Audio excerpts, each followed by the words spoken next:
नमस्कार मंडळी. तर आज मी चालले माझ्या माहेरी. तर कुठे ते मी सांगतेच, परंतु सकाळचं वातावरण इतकं छान होतं ना, खूप मस्त असं वाटत होतं. सकाळी वाजले होते 6:30. आम्ही निघालो. आमची 7ची गाडी होती महाडवरून. तर म्हटलं स्कूटी नको, थोडंसं सामानच होतं, तर त्यासाठी मोठीच गाडी घेतली आणि निघालो आम्ही आमच्या माहेरी. तर कुठे ते सांगते तुम्हाला. तर मसल्याला मी चालली आहे आज आणि उद्या आहे ती म्हणजे हनुमान जयंती. मला आता बघा इकडे सूर्यास्त, तर मी महाडच्या डेपोला पोचलेली आहे. 6:15ला ही श्रीवर्धन गाडी सुटते. तर इकडे छान असं बाजारपेठ भरतो इकडे मस्त. खूप छान असं मोठी सिटी आहे. म्हणजे कोणतीही वस्तू घ्या छानच असते आणि छान सिटीसुद्धा आहे. आता 2 मिनटामध्ये इकडे पहा, हे पोलादपूरला जाणार जे टमटम वगैरे असतात ते इकडे लागलेले आहेत. आणि आम्ही आता पोचलो आदरणीय छत्रपती शिवाजी महाराज चौकच्या इथे. तर इकडे पहा, हे चौक आहे आणि चौकाच्या इथे असं छान अशी फुलं झाडं आहेत. खूप मस्त असं वाटतं. पावसाळी तर खूपच छान वाटतं असं बघायला, हिरवळ हिरवळ. तर मस्त असं छान अशी सफर आम्ही करत करत चाललो होतो बसचा. तर माहेरच्या 2 ओळी मी काही बोलते.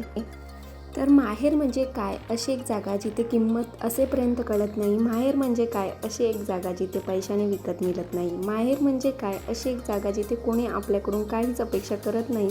माहेर म्हणजे एक अशी जागा जिथे आई नाही तर काहीच नाही. बरोबर ना? तर असं हे दापोलीकडे जाण्याचा रस्ता आहे. आणि पहा, असं सुंदर असं निरागस असं मस्त छानपैकी आता आमच्या गावाला सुरुवात होते. तर अशी ही पावसाळ्यामध्ये इकडे खूप हिरवळ हिरवळ अशी होते. मस्त असं वाटतं. एकदम पाऊस पडतो आणि थंडगार असं वातावरण, कारण समुद्र किनारपट्टा आमच्या इथून श्रीवर्धन हरिहरेश्वर खूप जवळ आहे. आम्हाला 1 पाऊण तास लागतो आणि खूप छान वाटतो. इकडचं वातावरण इतकं थंड असतं ना, म्हणजे सकाळचं तर खूपच, म्हणजे आता जरी गरमीच्या टायमाला जरी मी आत्ता गेली आहे तरीही खूप थंडगार असं वातावरण आहे तिथे. खूप मस्त वाटतं. आणि हा सफर करत आम्ही आता पोचलेलो आहोत त्या गावी चिरगाव इथे. तर हे पहा, कोकणातील घरं किती छान असतात, कौलारू, आणि किती मस्त वाटतं ना, अशी घरं बघायला आपल्याला कोकणातच मिळतात. आणि मस्त असे फेरीवालेसुद्धा येतात, बटर खारी इत्यादी घेऊन. तर आता बघा, हा खाली जी आता गाडी येत होती रेड कलरची, तो हा माणगावला जाण्याचा रस्ता आहे. आणि इकडून मी आली ते आंबेस साईडने आली होती. तर खूप मस्त. आणि माझी सिस्टरसुद्धा ह्याच रोडला दिलेली आहे, म्हणजे देवगडला. तर खूप मस्त असं गाव आहे. आणि आम्ही आता फायनली पोचलेलो आहोत मसल्या डेपोला. तर मी उतरली होती. काही डेपोला गर्दी वगैरे नव्हती, खालीच होतं, कारण सकाळची वेळ होती. सकाळी वाजले होते 9, पावणे 9 वाजता आमची गाडी बरोबर पोचली.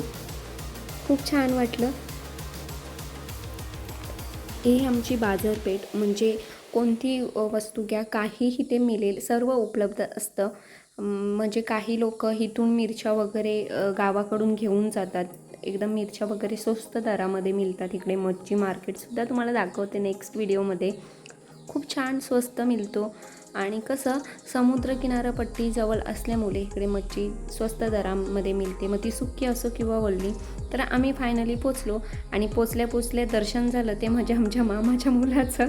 हे पहा, दोघेही आले होते आणि आईसुद्धा मुंबईवरून आली होती.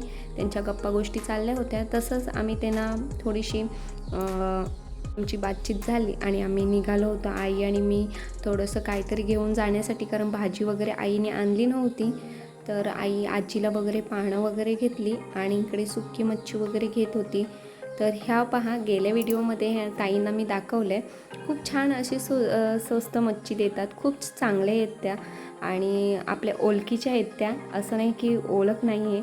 हां, तर मला बोलत होत्या, घेते का मच्छी वगैरे, विचारत होत्या कसे वगैरे. तर खूप मस्त आहेत. आणि हा आमचं मच्छी मार्केट आहे. तुम्ही गेल्या वेळेला पण बघितलं असेल. तर रिक्षा पकडली आणि आम्ही गेलो आता माझ्या गावी. तर हा गेट आहे, मला व्यवस्थित शूट करायला आलं नाही. पोचलो आमच्या गावात. तर माझं गाव माहेरचं कसं आहे ते मी तुम्हाला आता दाखवते. तर पहा, एकदम लाईनीशीर अशी घरं आहेत, म्हणजे चाली टाईपप्रमाणेच म्हणा. तर अशा प्रकारे माझं माहेरचं गाव आहे. आता उद्या काय आहे ते तुम्हाला माहितीच असेल, मी कशासाठी आलेली आहे. हनुमान जयंतीसाठी आलेली आहे आणि 2025ची हनुमान जयंती खूप छान झाली. आता आलो, थोडी साफसफाई वगैरे केली कारण इतकं धूर झाला होता, मला काही शूट करायला जमलं नाही. जेवण झालं बनवून आणि आईने कलिंगड कापायला घेतलं होतं. टेस्टीला पण इतकं छान होतं, गोड मस्त. तर इकडे दूध तापवलं आहे आईने, भात वगैरे घातलं आहे आणि मटण आणलं होतं. तर म्हटलं चिकन नको, चिकन खाऊन कंटाळा येतो, तर मटण घेतलं. आणि इकडे पहा रात्र झालेली आहे, 10:30 वाजलेत आणि रात्रीच्या बायका काय करतात ते पहा. तर ही उद्याची तयारी आहे. तर हा व्हिडिओ कसा वाटला, आवडला असेल तर नक्की लाईक करा.